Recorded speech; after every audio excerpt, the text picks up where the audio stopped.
Hey, what up? It's Tampa Brad, back at you with the 12th of the 48 Laws of Power. This law is disarm your victim with selective honesty and generosity. Now, let me disclaim this up front. This is definitely phrased as a win-lose law, talking about victims, disarming them, implying that you can take advantage of people. That's not what I want to discuss. What I want to discuss is how this law applies in 2019 and forward. We're in September of 2019 when we're shooting this vid. So for you, how can you apply this law in a win-win way and actually get a lot of benefit from it? The way that I would translate this law is in 2019, we don't need to take advantage of anybody, obviously. But what we do need to do is embrace our own situations and use honesty and generosity as a tool to reach other people and to connect with people on an unusually strong and deep level. So what do I mean by that? In a phrase that sums up what I want to talk about in discussing this law is I want to talk about the cape of authenticity. In order to grow your subscriber base on YouTube specifically is what he's talking about. In order to grow your subscriber base, what you want to use is what he calls the cape, like Superman, the cape of authenticity. And so what the cape of authenticity allows you to do is be 100% authentically yourself and be loved for it. The reason people can do this, they can put on that cape of authenticity, and they can really dive into what their hopes are, what their dreams are, what their fears are, what their shortcomings are, what they're self-conscious about. And if they can own it on camera for their audience, it's super powerful. The reason that phenomenon exists is because it's so goddamn rare. It is so rare for somebody to just say, hey, I'm another person just like you. Maybe I've achieved something that you also want to achieve, like some result. I'll show you how to get it, but moreover, I don't want you to think that I'm better than you. Why don't we just go out and crush it and all be dorks together? We just take on that frame of let's all just go be, like, I'm a dork, you're a dork, we're all nerd weirdos. Why don't we all go be nerd weirdos together and go up together and win together? That is what the cape of authenticity, I want to do this every time I say that, the cape of authenticity, like motherfucking Superman, that's what it allows you to do. That is the superpower of 2019. That allows you to be Batman in 2019, motherfucker. The cape of authenticity is your superpower, okay? So when do you use this? I would say there is a time that you can overuse it, but there are some certain very specific applications of this that will be super effective and will really, really kill it for you. So if you're self-conscious about something that's a very common problem that a lot of people are dealing with, but nobody really wants to talk about it, like for example, social anxiety. Every person I know, including the cool high status people I know, suffer on some level from social anxiety. They go into an environment where nobody knows them, where they don't know anybody else, and they want to go up and talk to people. They want to interact and engage with people, but they can't. They're afraid of rejection. Owning that and talking about how to get over that is that's one piece of content that will kill forever, because the underlying problems that cause social anxiety are not going away anytime soon. So taking on and really saying, I'm a person who has social anxiety. When I walk into a club, I get that feeling in my scared. I see people I want to talk to, like maybe like cool guys or attractive girls, and I want to go talk to them, but I just can't get over the hump. I can't bring myself to do it because I feel like I would look like an idiot. I feel like, people would laugh at me. They wouldn't like what I wear. They think that what I had to say was not that interesting. If you own that and then you work on it and you allow other people, you go first and you allow other people to own the fact that they're having issues with that, from what I've seen, is in such a highly rewarded strategy. It's mind-blowing that everyone isn't doing it. I literally think that in a few years, people will have the equivalent of a personal trainer, but for their social anxiety. I think that it's such a prevalent problem and no one's talking about it, but there's just a little trickle of people like the Real Social Dynamics guys who are starting to talk about it. It's just kind of coming to the surface now, even though it's been boiling up for forever. It's such a huge issue and needs to be dealt with for so many people almost universally because of the way we're conditioned.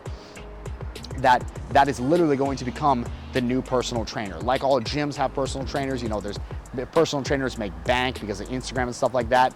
The social anxiety busters, the personal trainers for going out and meeting people and socializing are going to be the next personal trainers. It's going to be a crazy sphere to be in. I plan on joining it. I plan on coaching people on how to get over the social anxiety, because I think that I've dealt with it massively, but I've done a good job of starting my process of getting over it, and it's still an ongoing process. It's just like fitness. It's my fitness right now is not very good.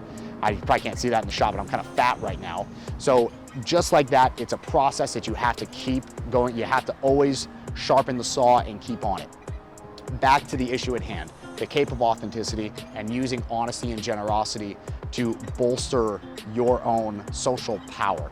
Okay, generosity is the other side of this. Pretty much that kind of wraps up our honesty talk.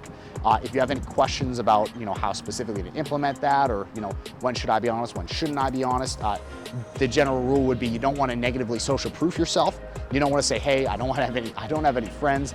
That wouldn't be the best thing to share, because people would be like, well, why don't you have any friends? There are certain things where it applies and does not apply. If you have questions about it, leave a comment or DM me or send me an email or something like that. The other side of this is the generosity piece, using generosity to gain power. In my opinion, it makes sense to be selectively generous and be generous in a way that you know that your generosity is going to be returned to you 10x, because the person that you're being generous towards has the ability to return it 10x. Now, I know that sounds like judging people, and frankly, to some extent, that is what is required to do this. If you hate that, turn the video off. We don't need to talk anymore. It's fine.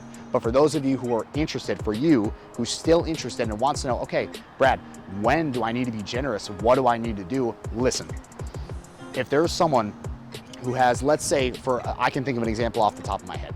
There's somebody I know who's very, very well socially connected. And he recently asked me if I knew somebody who had this resource that he needed.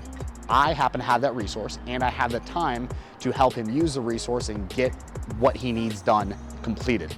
I am going out of my way to be sure that I'm available for him, that I have the resource that I need, and that it's convenient for his schedule, because this is a guy who knows people that I want to meet.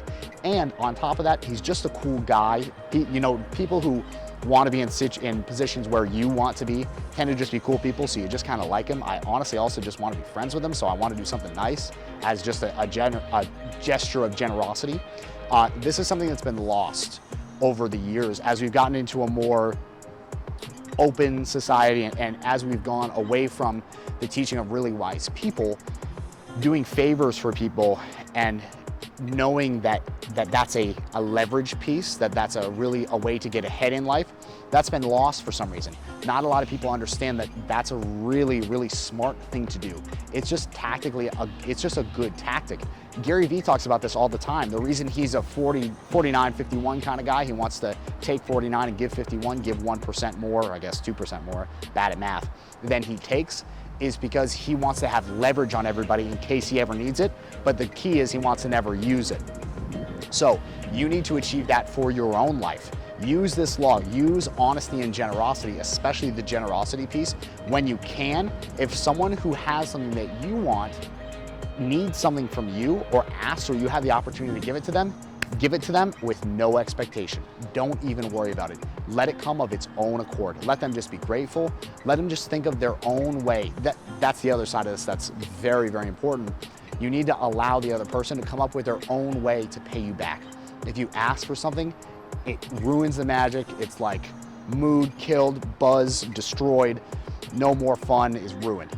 You can't ask. You absolutely cannot. That is the rider to this rule. Like there's like, okay, law number 12 is this, and then the bylaws are don't ask for anything in return. Let it come organically. Let the other person think of it. And look, even if they don't ever wind up returning your generosity, that's fine.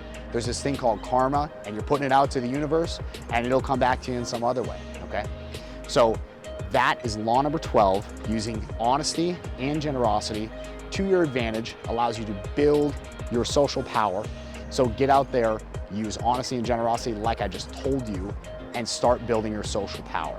So if you enjoyed this video and you got value out of it, I would really appreciate it if you subscribed, hit the bell next to the subscribe button. That'll give you notifications of when I release new videos. Now that we've gotten our like filming schedule down, the summer ended, so Apollo had to go back to school unfortunately, but we're nailing our filming location and timing and stuff. We're getting that nailed. So we're already producing a ton more content. It's gonna be coming out. I really want you to see it. If you don't hit the bell, you're not gonna know when I drop the new videos, okay? We're 12 in. We got 36, quick maths, 36 more videos on this 48 Laws of Power series. Plus we're gonna be doing other stuff about health, wealth, relationships, higher purpose. We're gonna be slamming out the content, slaying it, so to speak, do some studio stuff. And it's gonna be an awesome, awesome fall and winter. So if you have not already, also follow me on Instagram at TampaBrad. There's the day-to-day updates there. I will see you in the next video. Thank you for watching. Look out for law number 13. Should be coming very soon. Peace.